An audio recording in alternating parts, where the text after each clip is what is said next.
Namaste and welcome to the Healing Mirror podcast. My name is Soraya Saraswati, and here I'm offering discussions, global satsangs, and interviews with spiritual teachers, philanthropists, and awakened and inspirational humans.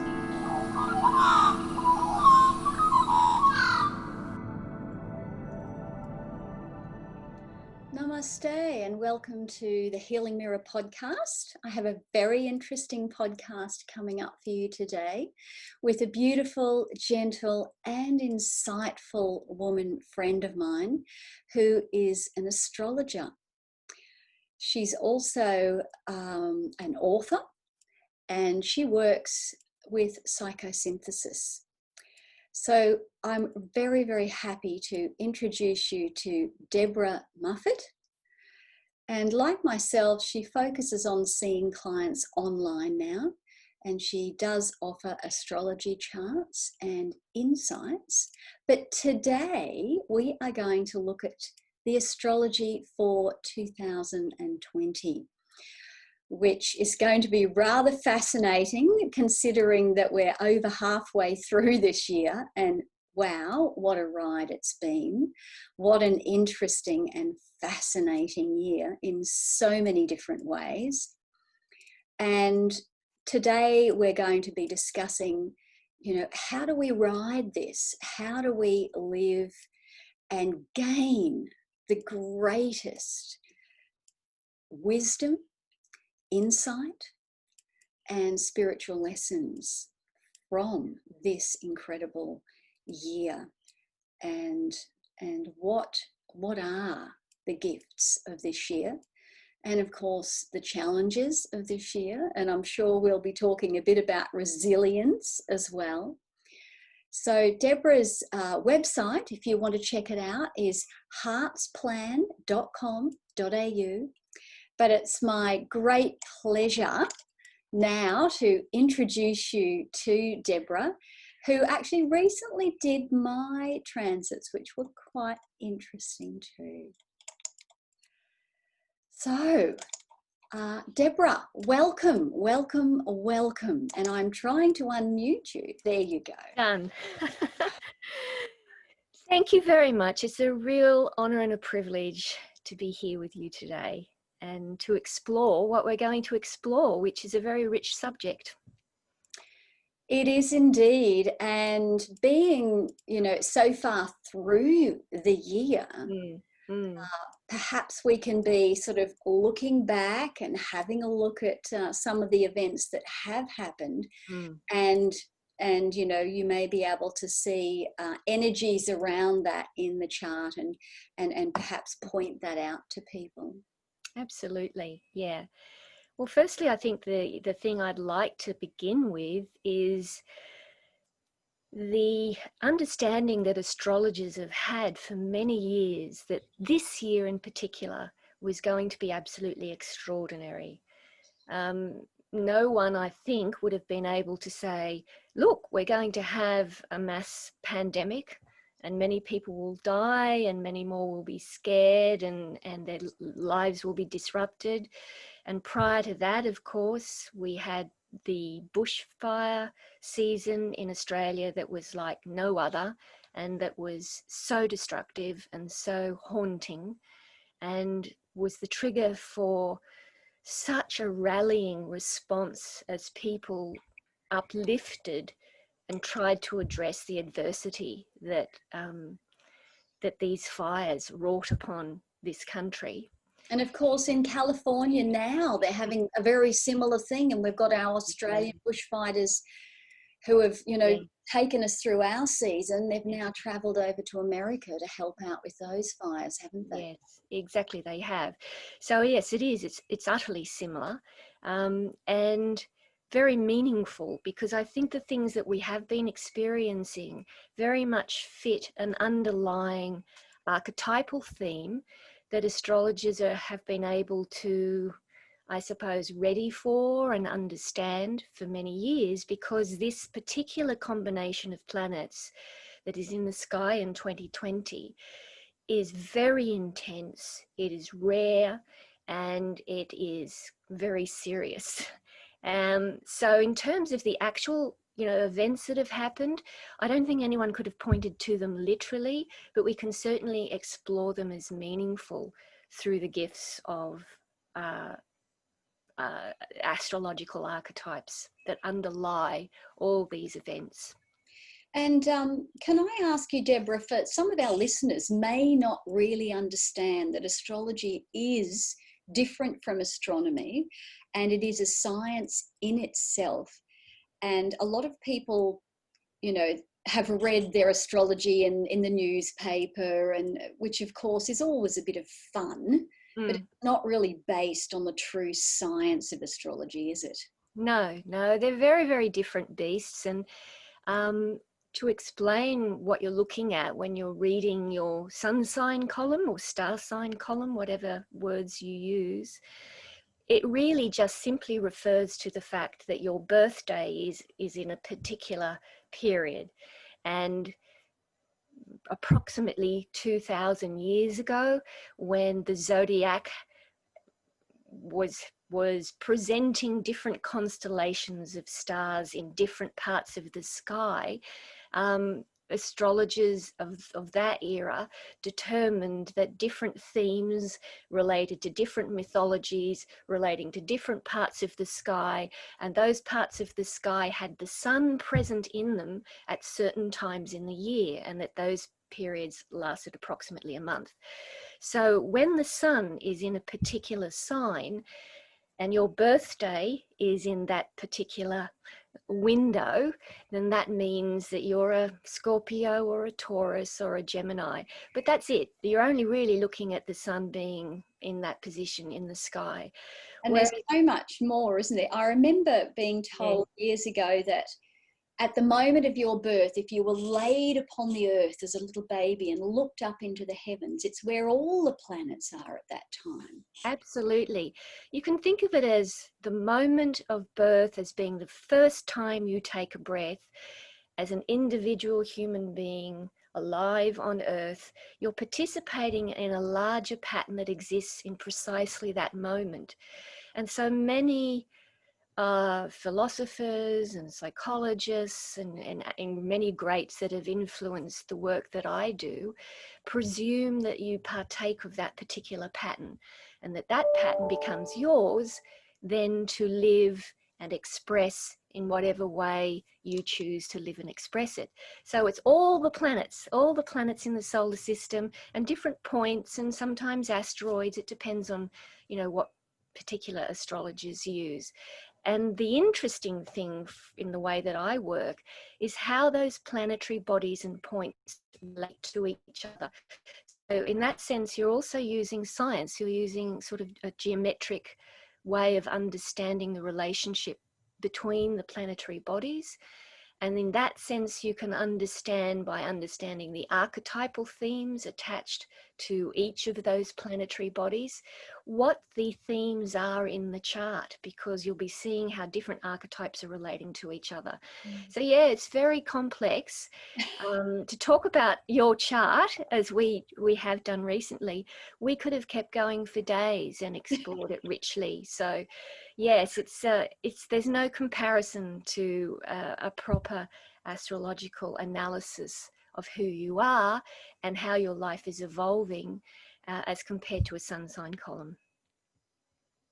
Yeah, absolutely. And I love that about it, that it is scientific, and that it is rich, and it's steeped in history, and it's steeped in all the archetypes, and it's steeped in also in in the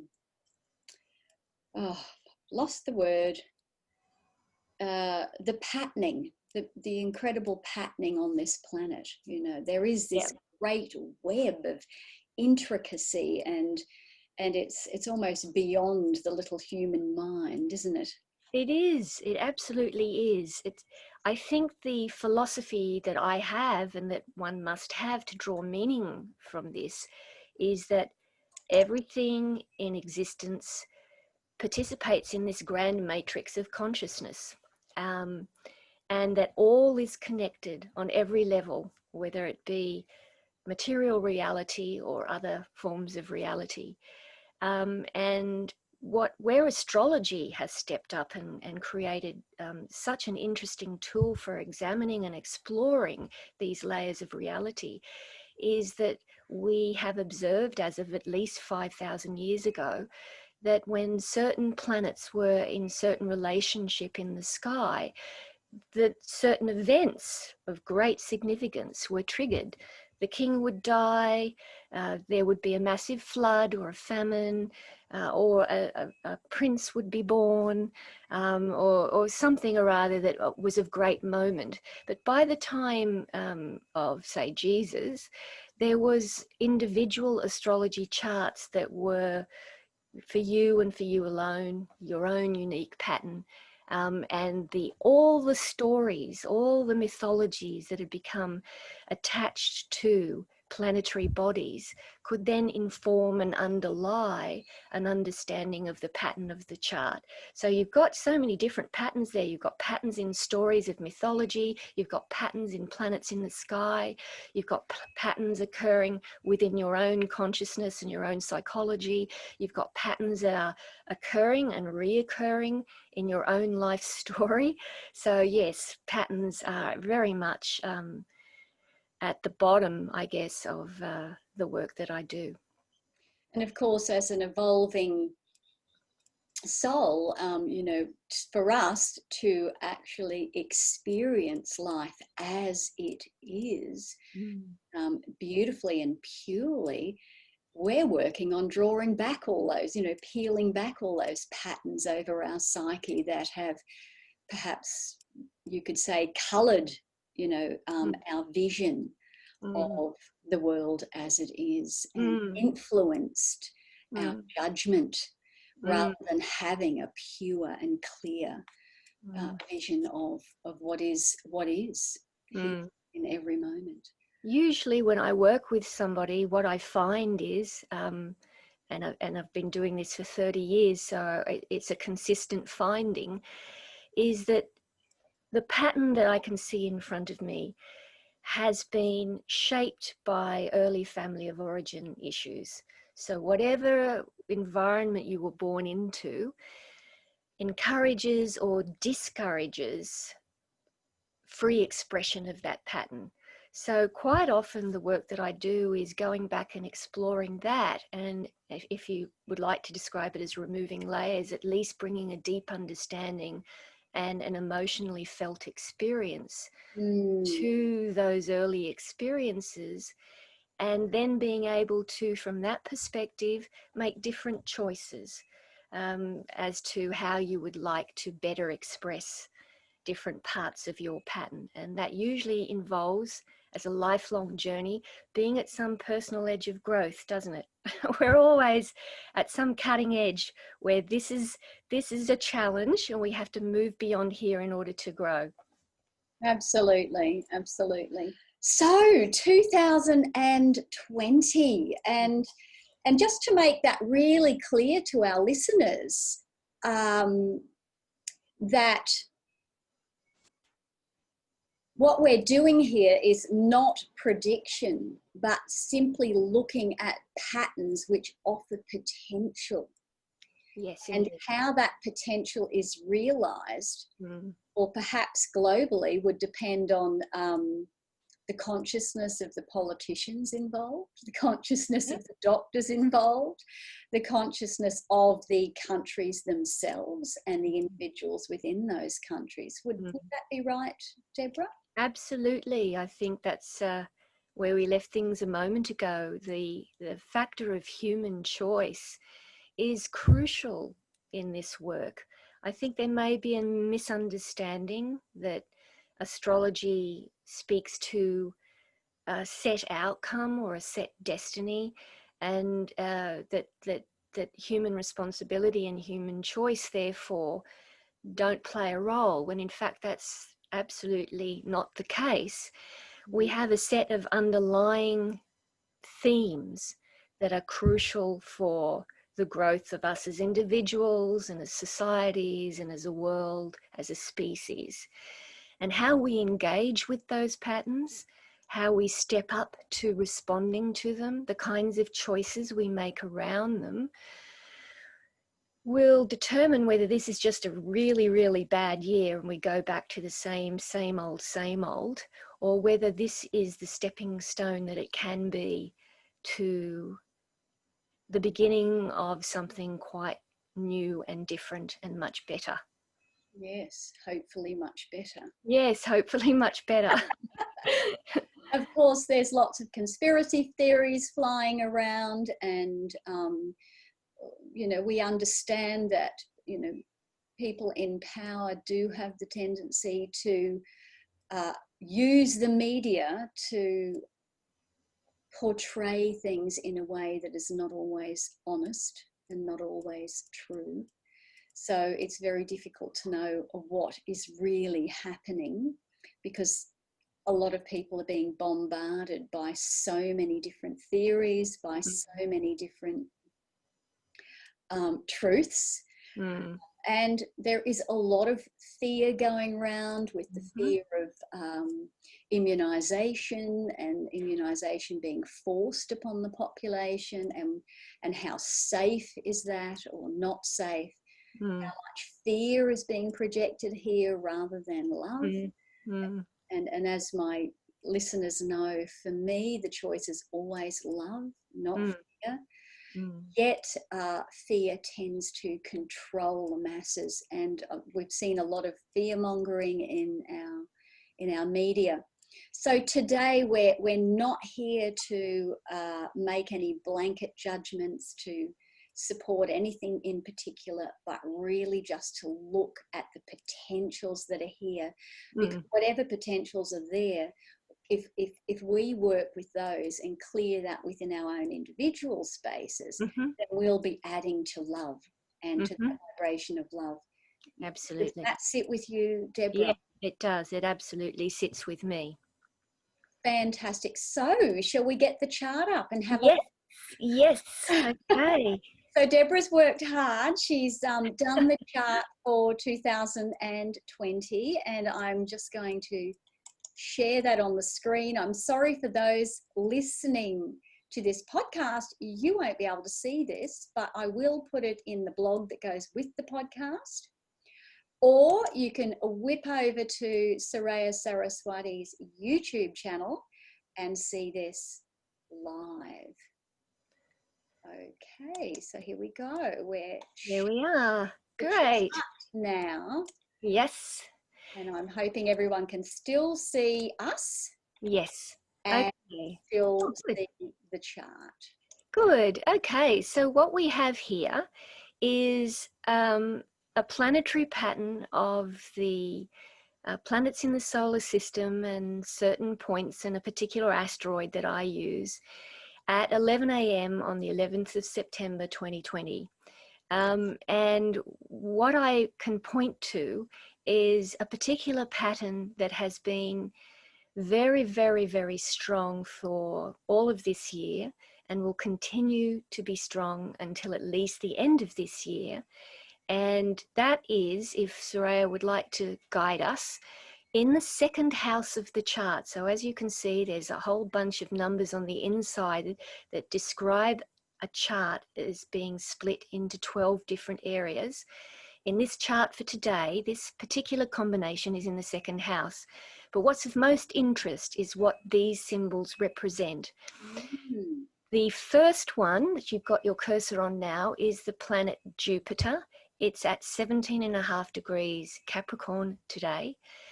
The next one is the planet Pluto, which, whether you call it a minor planet these days or not, it still certainly is very power-packed as far as astrology is concerned. It's at 22.5 degrees in Capricorn. And then we have Saturn at 25.5 degrees in Capricorn. So what we have been able to prepare for as astrologers is the realization that this rare combination of planets coming together this year speaks to a very intense unification of all their archetypal life forces and it's an intense, long-lasting experience of those energies being at the root of all our earthly experience. It's the first time these three have been together in this way since the early 1980s, since 1980 to 1982. And the reason for that is that they are generally slow moving throughout the zodiac. The moon, for example, will fly around a whole chart in a month, whereas Jupiter will take 12 years, Pluto approximately 250, and Saturn roughly 29. So it's a particularly curious coincidence. You can understand it as synchronicity if that's language that works for you, that they have actually come together all at this same place in the sky in late Capricorn right throughout this year. Now, having said that it's the first time since the early 80s this has happened, what's especially unusual about this particular phenomenon is that they are staying very close together. Normally, and what happened back in the early 80s is that they'd move what you would describe astrologically as into and out of orb. Sometimes they're strong, sometimes they back off. These three have been staying together really intensely since the end of last year. Which brings that incredible intense experience. And Deborah, can you just go through, first talk a little bit perhaps about Capricorn, Yes. then also go through each of these planets and some of their archetypal expressions? Sure. Well, I think Capricorn for me has a lot in common with the planet Saturn. In astro speak, you would say that Saturn rules Capricorn. So that's the first thing we notice, that Capricorn is Saturn is in his own sign of Capricorn. So he's completely at home, and Saturn themes and characteristics are very, very strong. So let's talk about Saturn to begin with. Saturn always demands of us that we step up to the tests of reality, being here in the three-dimensional material realm, going through a process of time from birth to death, and all the tests and demands that each of us needs to step up to and respond to along the way. Therefore, it's a planet that calls for, or let me say an archetype, because really it's just a correlation between the planet and the archetype that we're speaking about, and it's the archetype that's important. Saturn is an archetype, in a simple way, is always asking us to grow up. And I don't mean that in a dismissive way. That growing up process happens from the moment of birth till the moment that you leave the earth. It's not a process that you achieve in youth and then it's done and dusted. So the growing up process of having to be responsible, having to step up and face up to difficult circumstances and tests and challenges, and have the individual resilience and strength to be able to do so. It's very demanding of being responsible. So one of the images I'd really like people to think about in terms of Saturn and his love affair there with Capricorn is the archetype of the wise elder. So, of course, the current experiences are proving particularly difficult for young people, and understandably so, because no matter your age and no matter, what else is going on in your particular personal life, the larger life experience is demanding some need to respond to a larger life circumstance in a very individuated, very mature, very responsible way. Pluto is also there, and the first thing to say about Pluto is that Pluto intensifies and deepens anything else that it touches. So not only are we looking at Saturn in its own sign demanding this maturing process, but we're also looking at the way that Pluto is forcing that to happen and is making it an utter necessity. There's no avoiding it. There is the raw forces of nature that Pluto refers to, that is demanding that we pass through Saturn's tests.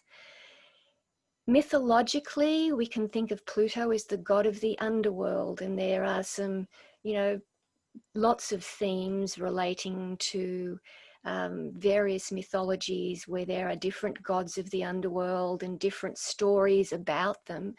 But universally, you could speak to the fact that every now and again in life, we individually, or as a species, or as a family, or as a society, we get dragged down to the underworld, and we have to really go through some sort of tormenting, challenging situation in order to rise to that situation and to grow from it. So it speaks to an evolutionary process. In fact, if you think about the forces of nature and the inevitability of evolution as an image that fits for this, then I think it sort of also sits nicely with the actual experience we're having, which, whether we're talking about bushfires or we're talking about biologically driven pandemics, speaks to interactions with larger forces than our own individual lives and our own individual will, and having to respond to something much more potent, much more powerful, much more demanding. So the thing with this is we get confronted because we're not in control. And nothing and no one likes that experience of not feeling in control. But when Pluto's around, we initially have to feel disempowered or powerless in order to be able to rise through a transformation process to become empowered in a new way. So that really intensifies the Saturn journey that we're all on and makes it something that's undeniable. And the psychological components of those two together also can cause what's called splitting. And you referred to this before when you were talking about fear, and you were talking about paranoia-based kinds of responses to this.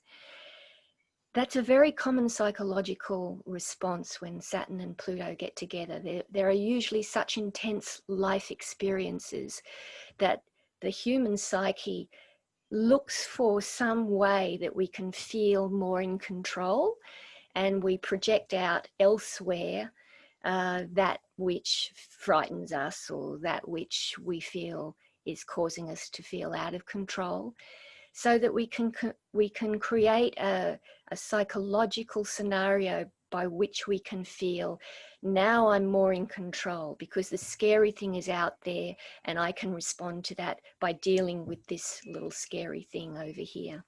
That's interesting, isn't it, how our many of the politicians and the governments have tried to bring so much control in around this by limiting movement, by having people in a lockdown, by closing businesses, and in some way trying to feel as if they're still in control. Whereas, when I look at it from a higher perspective, a non-duality perspective, which is basically where I come from, this will play out one way or another. And it's just interesting to watch all those human dynamics and all those archetypes playing out around what is happening. We can, within that, not give in to fear. Fear. Control anyway. I mean, the idea that any one of us is in control. Yes, that's right. Well, it's confronting us with an ultimate reality anyway. And yes, there have been all sorts of controlling responses, but I also feel that the more we as individuals take on board these archetypal energies for ourselves in our own lives, the Yeah. less we need to be reactive to so-called controlling out there if we are controlling in here. If we Yes. like that, yeah. Yeah. If we in our own individual lives rise to, well, what practices can I put in place? And with the fear, there is also a need to take on board appropriate practices in Capricorn's opposite sign, which is Cancer. And Cancer and Capricorn are sort of the yin and the yang of the process of this year. With Capricorn, we really do have to step up. We do have to develop capacities to be resilient, to be more self-disciplined, to be more in control, to be more adult, to be...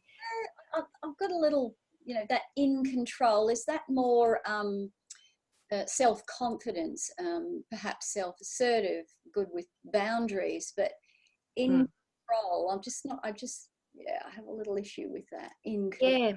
Yeah. I guess what I'm talking about is one's inner relationship with oneself. And you can choose to be reactive to fear, or you can choose to have a relationship to that part of yourself. And perhaps controlling is not the right word to describe that, but it is... I suppose I'm trying to just draw a distinction between viewing the controlling forces as being completely socially determined or economically determined, when we also within ourselves have capacity to make choices around, how we live and how we react and how we respond. And perhaps control, having those connotations, isn't the greatest word to apply with that. Does that make more sense in describing it that way? Being able to take responsibility and to step Yes, and develop inner resilience and absolutely. I run a weekly Satsang, and this is a very, very much a part of it, inquiring and working inquiry as individuals, and really using that self-inquiry to hold aspects and archetypes within the individual which hold us back and hold us back in fear or reaction of some form, which is not positive, not loving. Yeah, I suppose one of the great gifts of Saturn would be its urging of us to be responsible for our own choices. And so in that sense, responsibility is really a key theme. I often think, if you think about key times in your life where you've gone through a very big Saturn story, and we talked about this, you and I, as being something that happens in an episode called the Saturn Return, where Saturn returns to a position it is in your chart approximately every 29 years. And usually for young people, something will happen in their late 20s where they really choose to step up in some way, whether it's I'm going to have a child or I'm going to actually take on board a more demanding career where I have a lot more responsibility. It's that sense of having to step up and surrender. I'm just a young person having fun, and there's more of life's demands that I'm ready to now participate in.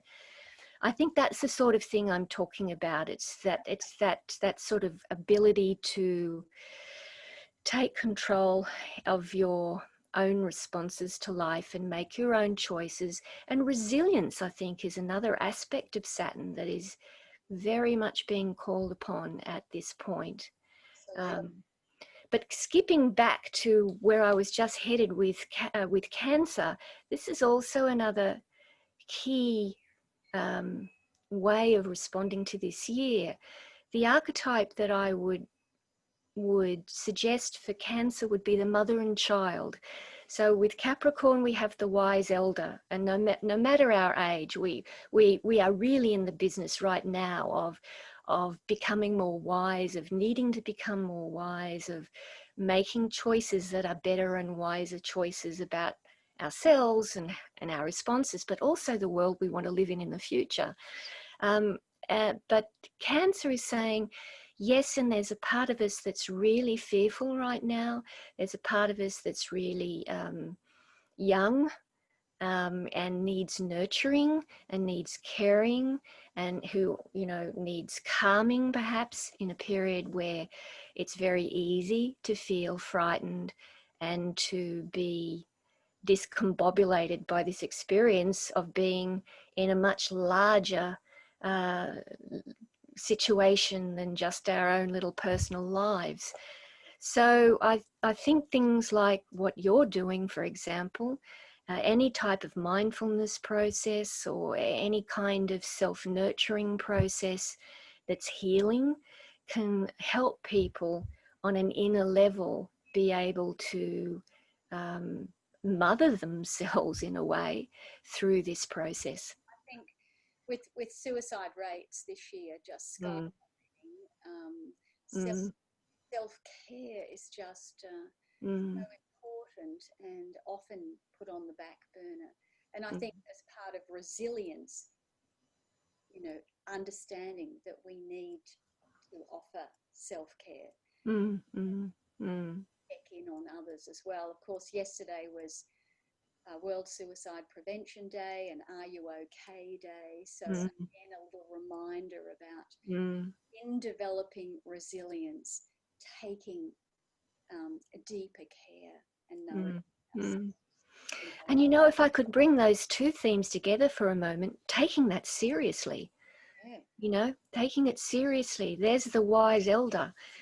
Also, you know, stepping up in that moment to take your self-care very seriously, to be respectful of the fact that this particular year with these two difficult archetypal energies, trying to push us through some sort of profound transformational moment, there is crisis, there is contraction, there is pain, there is fear, there's a real confrontation in the sense of, you know, the harsher aspects of reality. Um, so yes, it is a moment in which to be serious about the need to respond to that in a helpful and healthy way. And the fact that, you know, a lot of business has been closed, Mm, which in some ways offers people less expression, particularly if they love their business and love their work. But it also gives them more time. And in that time, you know, time can be utilized for, you know, with these energies around, we can go into worrying and fear and into sort of a very dark space. mm, Use that time to develop resilience and perhaps mm, mm, work on ourselves mentally, physically, spiritually. mm. So there is an opportunity there for that as well. Absolutely. Yeah, we're all being asked to rise to this moment in some way, to respond to what in some, well, certainly for some people is a tragedy.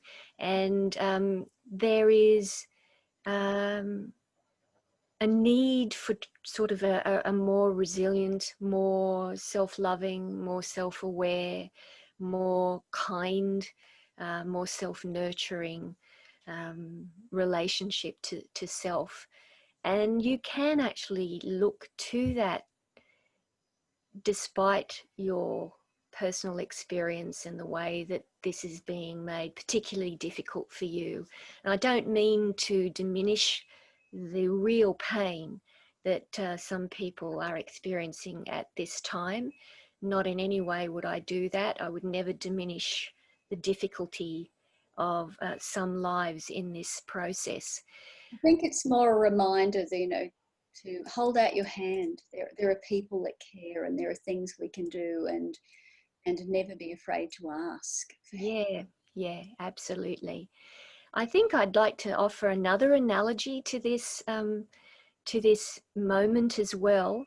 It's it's something that I've learned from a psychiatrist called Stan Groff, who has a lot of wonderful books that people may find interesting, and has a very sort of he uses breath work to actually make inner contact with whatever psychological or psychospiritual process is at the fore for you. And he also has a connection with astrology, and that he's rebirthing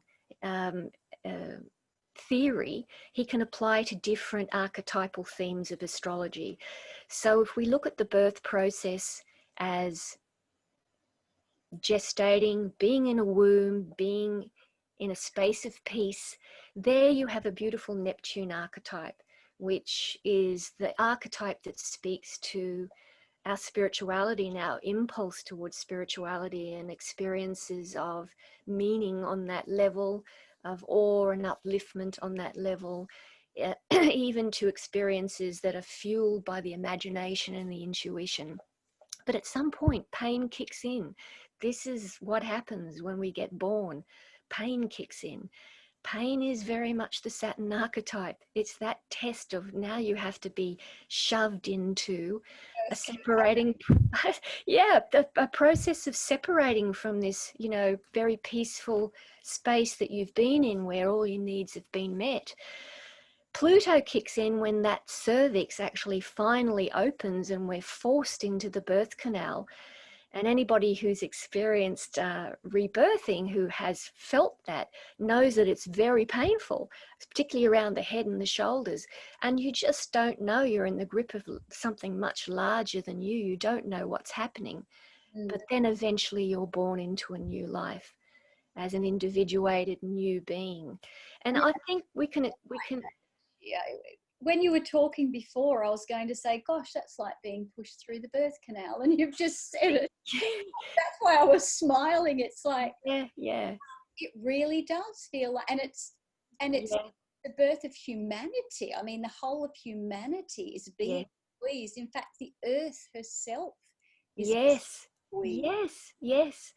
There are so many wonderful ideas, even in the midst of this, that people are bringing forward as ways we can respond to climate change, for instance, or ways that we can, stop being in a position where pandemics are easy to trigger because we're not, we're invading the space of other species and making that transmission so easy. Even things like using renewable energy and making products that are from renewable sources of energy rather than the way things have always been done. And why I feel keen about that is that this last experience of Saturn and Pluto and Jupiter was at the beginning of Reaganomics and the birth of the world that has been based around global trade and international corporations, to the point that in the US, legislation has even been created that treats corporations like individuals as having the same legal rights. So we've kind of gone through this extreme where the whole profit-based motive of an economically fueled world without respect for other needs and other requirements and other necessities. I think we're in the death throes of that moment. That, to me, feels like my personal interpretation. Certainly as an astrologer, all I can say for sure is, look, this is absolutely a year where an old way of being is in its death throes. And that's what we're being forced through. But my own hope is around the kind of thing I've just described. And I haven't actually mentioned Jupiter yet, and I must, because Jupiter is there also. And it's an archetype that brings, this experience on a large and global level, because Jupiter is the gigantic, it's almost as big as the sun. It actually enhances and enlarges this process, which has already been intensified and deepened by the Pluto archetype. But more than that, it brings hope, and it brings the possibility of redemption. It means that we can look for a vision of how things can be better, of how we want them to be. So even in the midst of this difficulty, there is a whole lot of generation of new visions that, you know, should fuel decades coming forward. On an astrological level, I just want to point to one other thing. I don't know if you wanted to pop that chart back up, but well, what you will see in the chart is that at the moment in the sky, Mars has, from our position of observing it from Earth, has appeared to slow down and stop. That became exact yesterday. It is now going to appear to turn around and go back in the direction that it came. When any planet is seen to stop and become stationary from the perspective of Earth, its energy intensifies radically.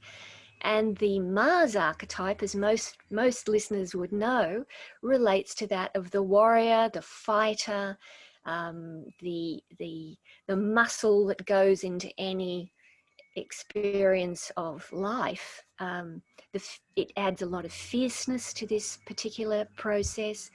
It probably will lead to a whole lot of intensification of this process. It may lead to more experiences of hostility and anger and aggression around this process. Would it also be associated with war? It could possibly be. It's certainly playing out right through the experience of the US election. So I think in terms of there being the likelihood of there being civil unrest at least, and perhaps an election result that is contested, they are things that I would think would be fairly likely. I hope that doesn't mean it takes a step further, that there's outright violence, but I'm not in a position of anticipating actual events. All I can say is that to have this Mars experience happen at a point in the sky where it's exactly 90 degrees in relation to the Jupiter-Pluto-Saturn pattern in Capricorn means that it's particularly speaking to that. It's particularly firing it up. It's particularly accelerating it. It's particularly giving it energy. So this is, you know, something that we can be aware of. There you are down in the 5th house. That's the one. Yeah, with the almost like the phallic symbol on the side of a circle, thrusting forward into life. It's a very, very powerful symbol of pure energy and life force. It's in its own sign of Aries also, which is all the mythologies of Aries as the battle god and the warrior god speak to the nature of Mars. So I point to this also to say that, look, from an astrological perspective, not only have we got this amazingly slow moving combination of planets in Capricorn, and to be honest, to use the information given to me by another American astrologer called Matthew Stelzner, it's unlikely to reoccur in that level of intensity for another 1,000 years. Wow. And then to have Mars relating to it at the same time, I can't really overstate, you know, the opportunity that we have here if we can step up to work with what are very problematic and challenging energies, but to work with this as an opportunity for transformation, for dealing with the difficult psychological material that's generating within each of us and within society, and to deal with that in as helpful a way as possible, to take responsibility for our own reactivity around that, to bring love and caring to ourselves and to our families and our neighborhoods and our societies as much as we can, knowing this is a fraught moment, not sent to punish us, but to really enforce and demand that we go through a massive transformation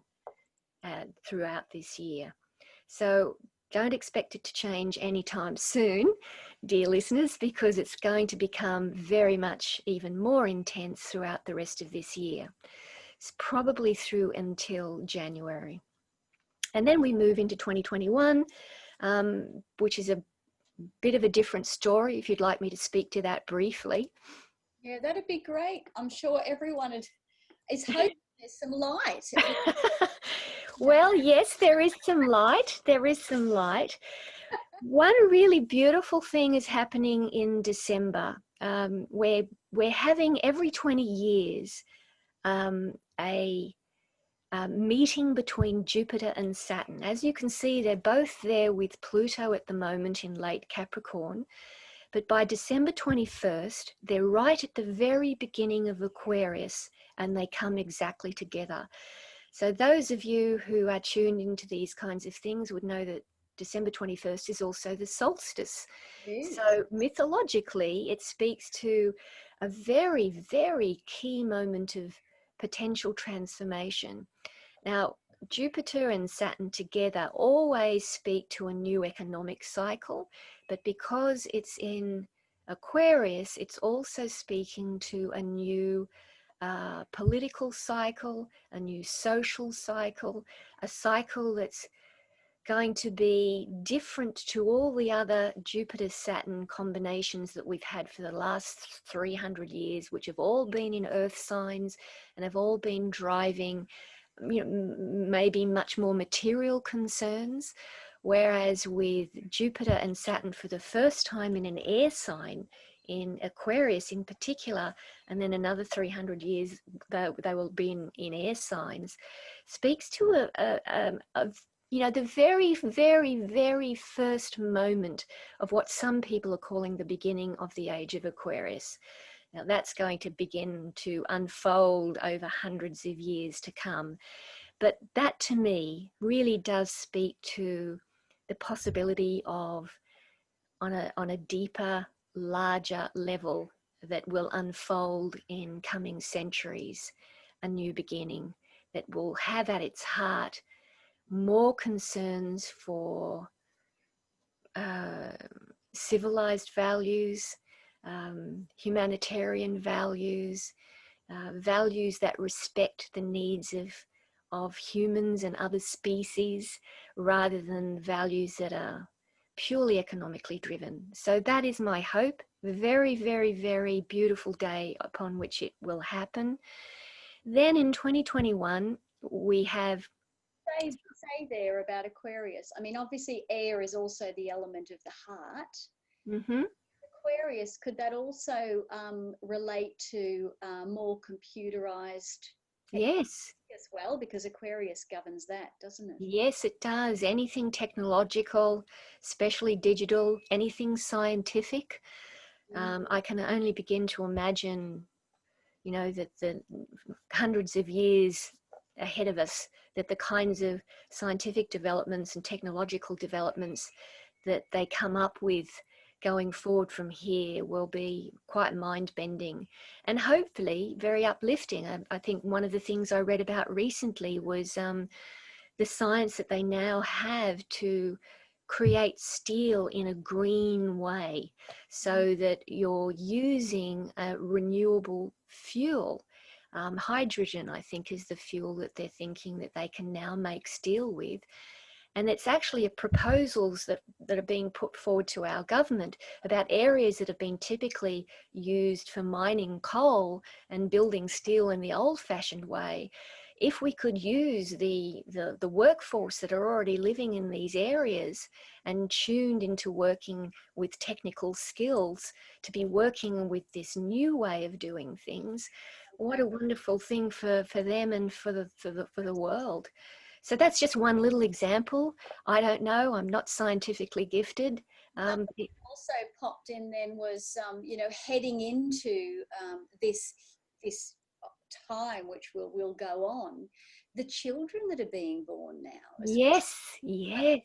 Us oldies, and from that very power mongering business, you know, rape the earth to get what we want sort of mentality. Young ones coming in now are seeing what's being created by the last generations and going, we want to clean this up. So those children being born under this influence even more so will be will be powerful shapeshifters and makers, I think. Absolutely. That's a very, very good point.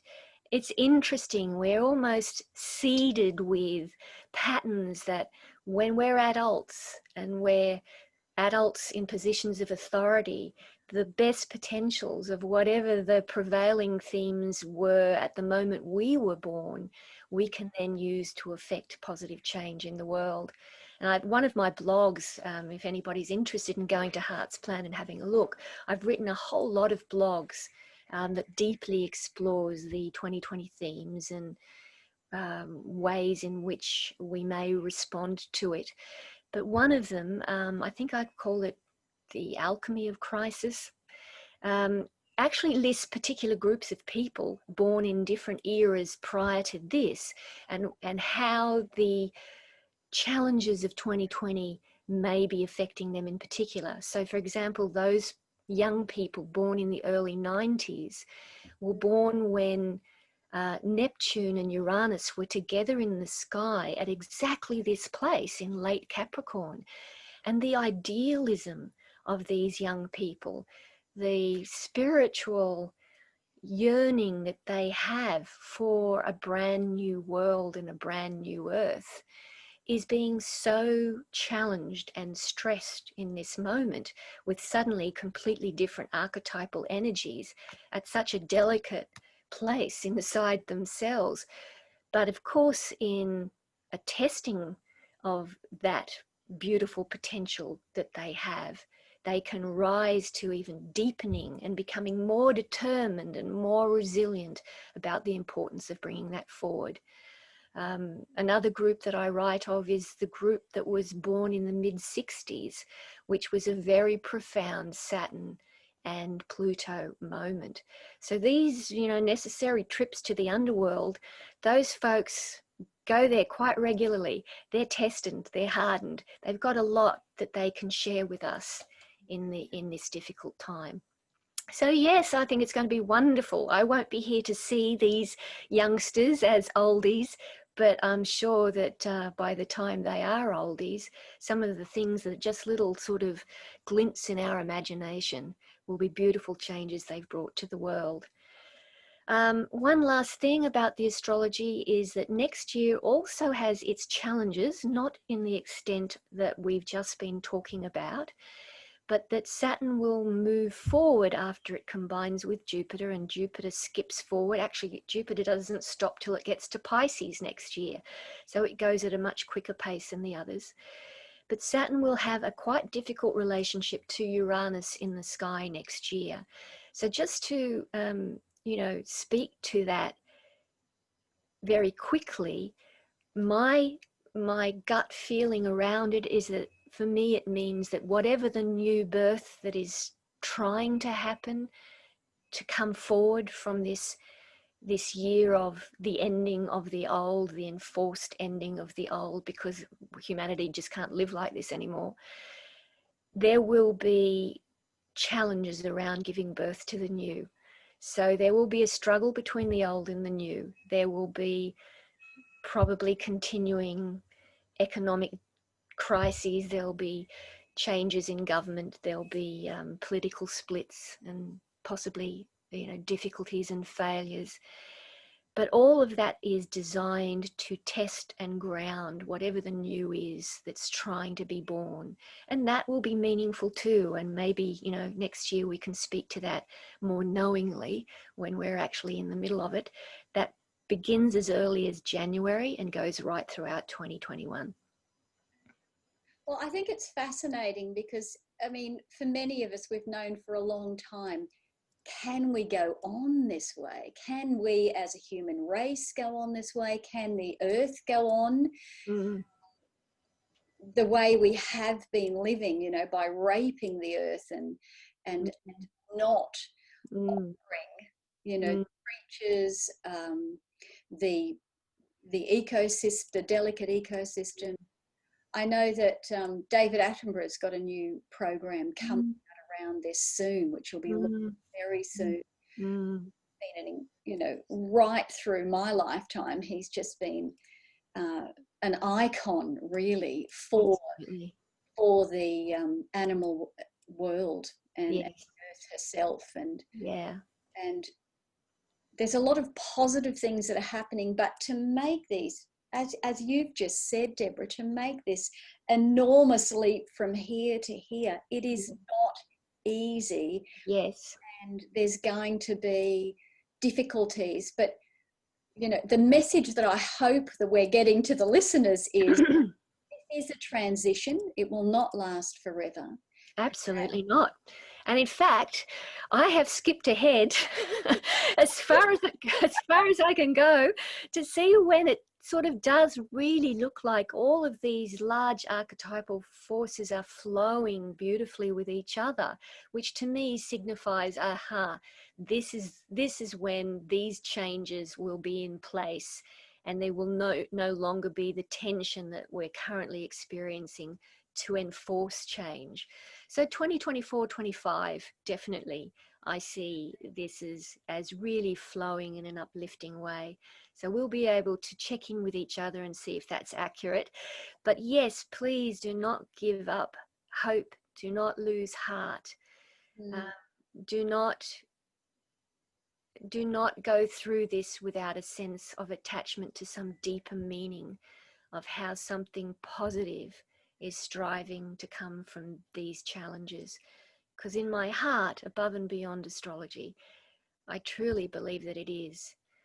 When you mentioned David Attenborough, I thought, you're speaking to my heart now.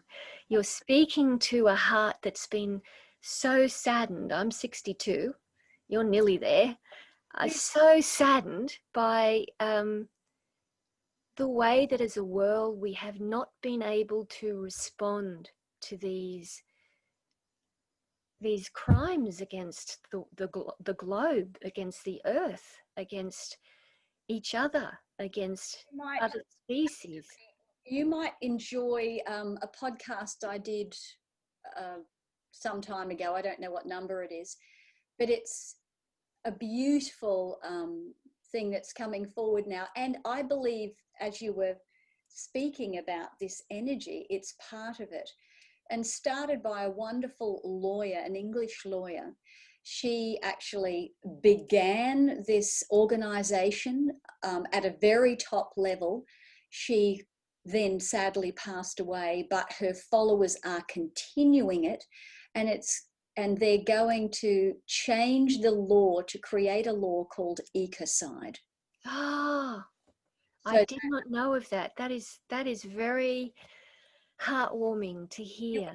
Really, and I had 3 people on the panel for that particular pod speaking about what they're doing, and they're actually working with Vanuatu as a country at the moment, is one of the countries they're working with to change the law. They're trying to get it in South America as well regarding the Amazon, so that when we have this mass destruction, it is actually a crime against our ecosystem. We can change the laws at that level of actually the law itself. Then we can really see some big changes. I found it curious when I discovered that corporations were treated as individuals in American law courts, when for such a long time people have been trying to get animals as treated as having rights under the law, and yet there's this resistance and there's resistance and resistance. So there is so much that's deeply wrong with the way things have been, and therefore there's so much need, I guess, for us to be pushed so hard and pushed into such a challenging place that we can finally respond to better ways of being in the world. And that is my hope. That's my understanding by looking at the archetypes involved, that the pressure of this moment, and it is a bit like being in a pressure cooker, is a temporary one, but it's purposeful. It has a positive intention despite the experiences of pain that accompany it. Well, I think no matter what happened to instigate change, it would have had to have been painful on some level. Mm. What fascinates me is the way the great mystery came up with this. I mean, of all things to come up with, really, this tiny little virus, which is not even considered a life form and is so difficult to isolate even, is changing the world. Yeah. And much better than a war, you know, much, Yes. so many other things. And could we have come up with this idea? Probably not. Probably not. But it's going to hopefully, and I share your vision and your hopes for the future, change the way humanity lives, exists, deals with adversity, and treats our wonderful home of planet Earth. Oh, my prayer is with yours. My prayer is with yours, and my belief also supports that. So, and you know, I'm sure you find this with your one-on-one sessions with clients, and I do myself over the many years that I've seen clients. When do people actually come and want to explore and decide upon confronting the difficulties that they're experiencing within themselves and outside of themselves, and to move forward and to grow? It's when they're in pain. It's when we're in pain. Yes, absolutely. And when we're experiencing difficulty, and I know, I mean, you know what my chart's like, for instance. I had to go down to the underworld and really experience incredible difficulties in this particular lifetime. And each one has been an opportunity for growth, for greater wisdom, for a greater capacity for compassion, for love, and for kindness. So for all our listeners out there, you may be feeling squeezed, you may be feeling challenged. Reach out, seek the support and the help that you need to make this an opportunity for inner transformation, coming into a space of greater love and a capacity for greater love. And resonate with the Jupiter part of this archetypal story. Have hope. Yes. Be hopeful. Be hopeful. That is genuinely a part of the story of this year. It's the regeneration of hope. So that hope, rather than, you know, there's many people, you know, feeding the opposite at the moment. And, you know, we are in a duality, so that will occur, but lean towards hope. Lean into hope, absolutely. Hope flowers in your heart. and reach out, as you said, reach out. It's important to do that. It's too much for some people sometimes, and it's very, very important to accept that that's okay. So reach out. And that's this is a toughie. You know, that's why people like myself and Deborah and so many other therapists and healers and inspirers that I know and I know are out there, that's why we do what we do. Because we've had to go through that too. We're absolutely all in the same boat. We're all in the same boat.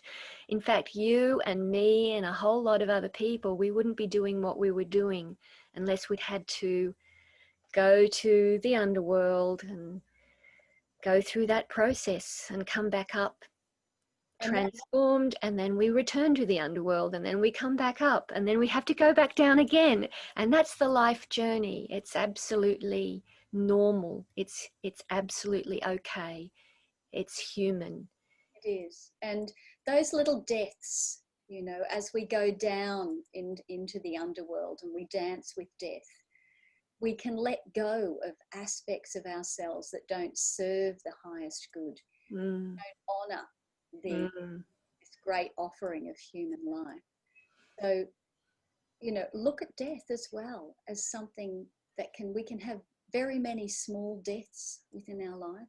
Yeah. Ultimately, we're all born of flesh to die and give back to the earth. Mm. But dancing in the underworld can, when we rise up again, just allow us to be so much more illuminated and I have so think much more light. you've just struck a chord in me. If I can just very briefly share something with you, it's a myth. It's a myth that predates that of Pluto going to the underworld, which was an ancient Greek myth. It's a Sumerian myth to do with the goddess of the heavens called Inanna, and her decision to go to the underworld to see her sister Ereshkigal, who was the goddess of the underworld. And she was sent there because of a very painful story. She was treated brutally, she was raped, she was a very angry and hostile goddess, but it was her realm. And her consort died, and her sister determined to leave the heavens in order to share in her sister's grief. And the process of the goddess of the heavens traveling into the underworld was that she had to pass through 7 gates, and at each gate she had to strip off another layer and another layer and another layer until she was in the realm of her sister Ereshkigal, and she was forced to her knees utterly naked. And the process of transformation begins in that moment. How was she liberated from that painful place where she was stripped bare? It's because she left behind a servant and said, look, if I don't come back in 3 days, rally around and get some help for me, which is also something we've just been pointing to, the necessity to have in place where you're going to get help should you feel you need it. And that's exactly what her servant woman did. And the gods determined upon lobbying Ereshkigal to let her sister go and return. But the thing that actually was the most helpful was 2 little figures made of clay that the servant woman sent down to Inanna as she was suffering in the underworld. And what their job was, at any time that Ereshkigal was expressing her grief, expressing her rage at what had happened and how she was in this place, they honored her and they repeated it as a chant after her. So in other words, they were honoring and respecting her story, her pain, why she was there. They were listening and mirroring it back to her. And that was the turning point. That was the healing for her that allowed her sister then to return to the heavens. So I don't want to sort of labor it anymore, but it just seems to speak to so many of the themes we've just been exploring. Absolutely. That's a beautiful story. Yeah. And I know Mm. myself, particularly when my son died and I threw myself on the floor and cried and felt such deep grief Mm. for a period of time. And that journey through that grief Mm. was what actually allowed me to dance more freely in the light ultimately. Mm-hmm. To meet that grief Mm. and to allow that. And Mm. as you said in this beautiful story, the little figures mirrored it back. It's okay. Mm. Mm. But Mm. also knowing that, also keeping in mind and knowing that this too will pass. Yes. And Yes. we will be wiser for it. Absolutely, yes. And it's very difficult to see when you're in the heart of that experience sometimes. Absolutely. So I have nothing but compassion for people in deep places of pain. Even as recently as yesterday, there was a loss in my family, and I was feeling a hurt inside from that grief, from that loss. And I thought of you, knowing we'd speak today, and I thought of your journey and how I love that approach of your work, that you are so embracing of the necessity of the grieving, of the pain, of it being a necessary part of the process of your regeneration and rebirth after going through something as traumatic as you did, and on a much lesser level, the pain that I experienced with my loss too. That's part of the life journey, and it's part of the spiritual process that we're all on, really. It's just an enforced process of transformation, and we all do need for understanding and love as we go on that journey, and using tools like, you know, we're talking about. Yes, I have a very big toolkit, and You do. and you know, I'm sure you do too, and we use our toolkits with our clients because we know they work. We've used them with ourselves. Yes, absolutely, absolutely. Yeah. Well, Deborah, it's been an absolute pleasure. I hope everyone's really enjoyed this pod. I have. Thank you. Thank you so much for having me. Oh, you're I so love talking to you. It's been a juicy one with lots of great little snippets there, so you can listen again and again to this, I think. And but hope, knowing this too will pass, and we're just in the birth canal, we're being squeezed. That's right. And you know what? We don't have to actually even see the light yet. It's still okay. We're going to get there. It's okay. It's a process. It's a process. And please reach out. Please reach out, anyone that's really having a challenging time at the moment. No one ever needs to suffer alone. No, indeed. I endorse that wholeheartedly, and ask people to do that also. Okay, namaste. Namaste to you, my dear. Thank you so much for having me. You're welcome. Join me for upcoming podcasts. And please, if you found this helpful, or you'd like to share a comment, or perhaps your own experience, I'd love for you to leave that message down below this podcast. I enjoy reading your feedback, and I'm sure we can all help each other to hold hands, to remain awake, present, clear, and loving.